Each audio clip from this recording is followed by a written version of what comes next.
last time you were here, the car was here. And now obviously the car is not, because we've got her done. Now if we could get 50 more people to buy shirts, we could get some Bondo. Do you have any idea how much Bondo has gone up?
Last time you guys, we did an episode and we've taken our time about doing the next one, but the last one the car was in the garage and we were kind of waffling about a couple of things, but we've made a lot of progress since then. Come closer. Pretty sure last time we had just like widened the subframe.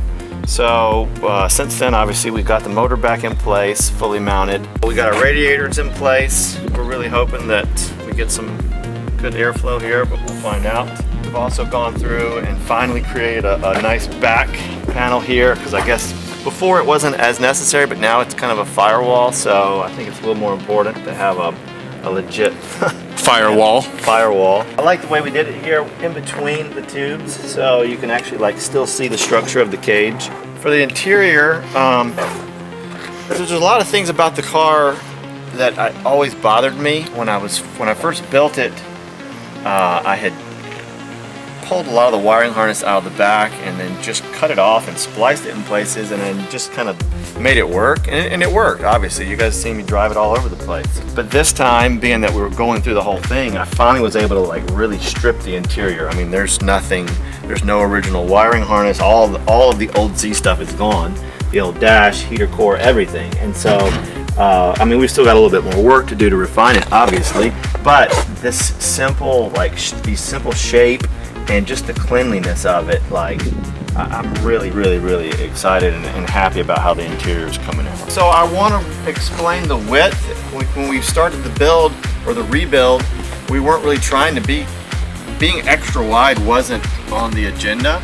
I stretched the rear subframe to make room for, we wanted to put the K24 in the back, and I just needed a little bit more room, and I didn't want to get rid of all of the original like Z suspension, and so I didn't want to have to remake control arms and go through all of the suspension geometry, so we just stretched the rear subframe so it's all the same, created mounting points for the frame to go back in place, and so that's why it ended up being so wide in the rear. Well, then the front couldn't be like stock width and be like 2 feet wider in the back, so when we modify or tube frame the front and created the subframe for the front motor, we just kind of mocked it, or we stretched it also just so it would match. Yeah, it's kind of obnoxiously wide, but I like it, so. Alright fellas, see this right here? This is Ty, Suicide MX3. He's been like a huge help. I met Ty, well, we've never met in person, but we talked on the phone over a year ago, almost a year and a half ago, and he has a twin engine Mazda MX-3, and he's been just such a super cool dude. He's told us all kinds of things, all of the things that he did when he was dual swapping his car, all the problems that he ran into.